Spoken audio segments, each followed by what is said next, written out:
A felicidade dos gregos é essa, um instante de vida que vale por ele mesmo.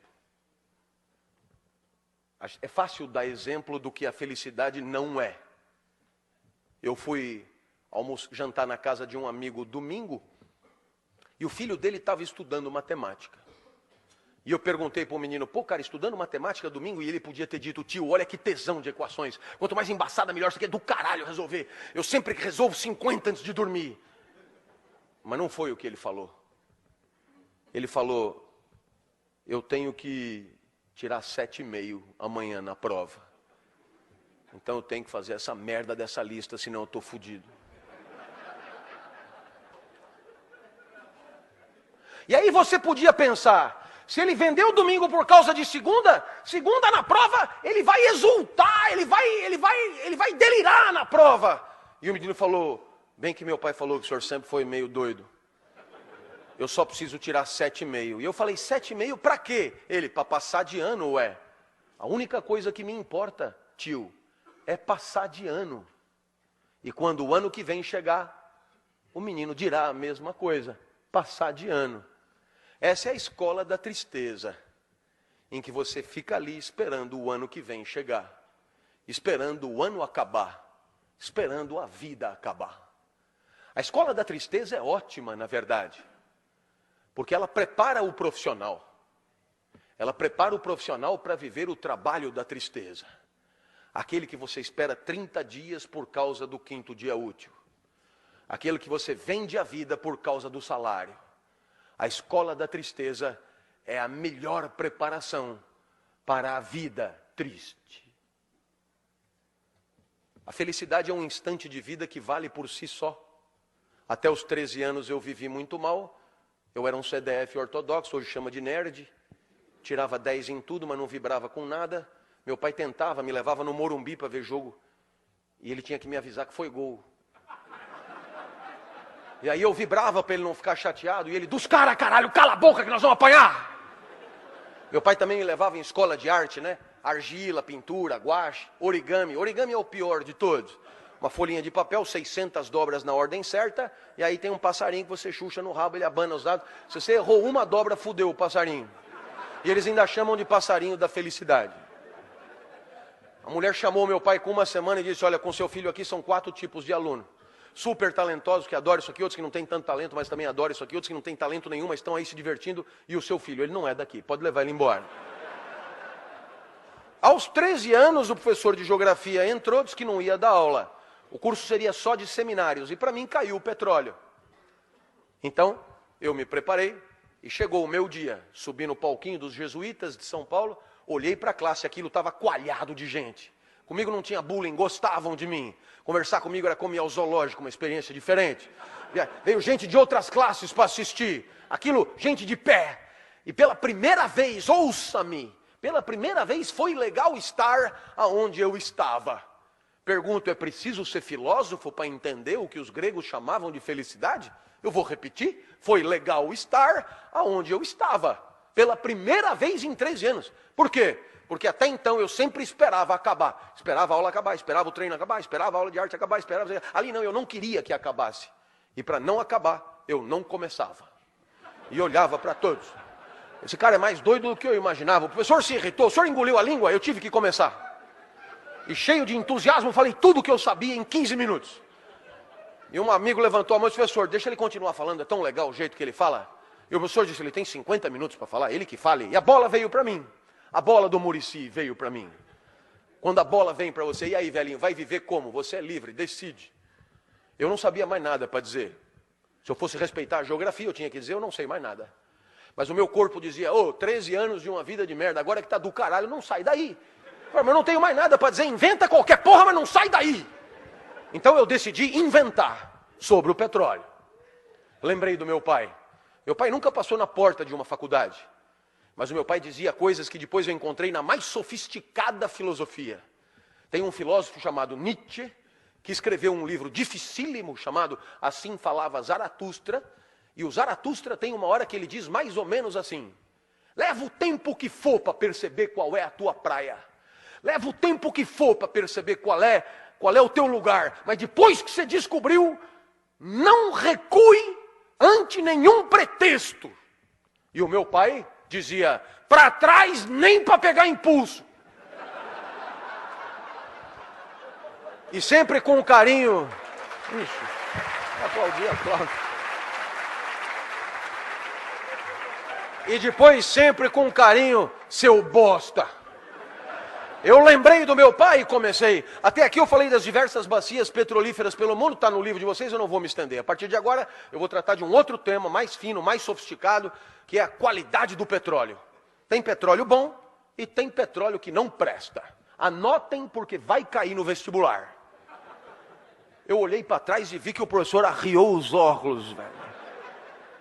Eu tive medo, mas eu lembrei do meu pai, seu bosta. Ali não podia mais voltar, então eu me empertiguei mais e comecei. Todo mundo sabe que o melhor petróleo do mundo é o petróleo da Romênia. Começaram a anotar. Então eu me animei e disse, do norte da Romênia, claro. Região da Sildávia, que eu tirei das aventuras de Tintim. Eu olhei para trás e vi que o professor balançava. Ele devia estar pensando, eu não sei porra nenhuma disso, esse cara não pode estar zoando com a minha cara. Eu vi que era hora de quebrar ele, para aproveitar a fragilidade. Eu falei, o senhor sabia disso? Ele assustou e disse, não sabia. Eu falei, anota para aprender alguma coisa.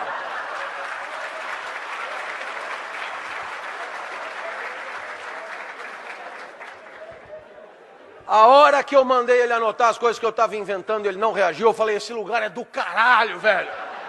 Eu não precisava me lembrar de nada, eu inventava tudo. A minha aula melhorou demais. Falei de petróleo em Fernando de Noronha, no Bananal, em Madagascar. Foi um show. Terminou a aula, aplausos copiosos. E um menino levantou a mão e disse, professor, eu tenho uma sugestão que eu acho que é de todos. Deixa ele dar todos os seminários. E o professor disse, mas ele só estudou sobre o petróleo. Eu falei, quem falou?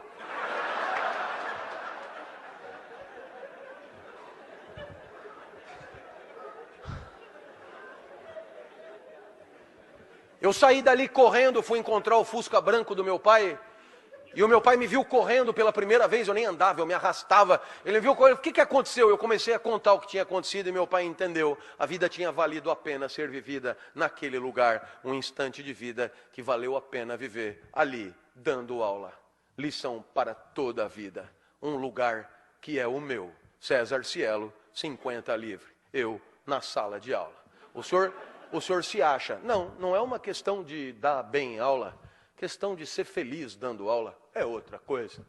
É quando vale a pena estar ali, mesmo que não tenha salário, mesmo que não tenha aplauso, mesmo que não tenha recompensa, mesmo que não tenha nada, como de fato não tem. O que eu vou fazer se a vida só é boa ali, dando aula, com um monte de gente assistindo? E você dirá, professor, e essa felicidade que o senhor fala, para o senhor é o quê? Eu poderia terminar aqui a minha palestra com essa para você. Existe uma coisa que é a alegria. Alegria é quando você ganha potência de agir. É Spinoza que define. Passagem para um estado mais potente do próprio ser. Eu acordo de manhã, a minha energia para viver é muito baixa. Acordei hoje às 4, por exemplo. Eu sentei na cama e lembrei. Cumbica, Salvador, Cumbica e USP ainda. Falei, nossa, velho.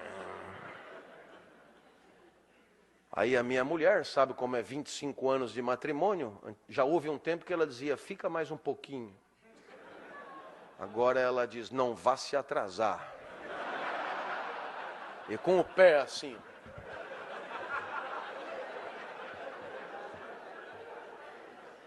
Fui no banheiro, tomei banho, melhorei um pouco, tomei um café, melhorei um pouco, saí, melhorei um pouco. E normalmente eu vou para a USP, quando eu chego na USP, eu adoro. Começa a chegar os alunos, eu adoro os alunos. E aí eu começo a dar aula e eu adoro a minha aula. Eu lamento te dizer isso. Parece um pouco arrogante, mas o que eu vou fazer? Eu adoro o meu jeito de falar.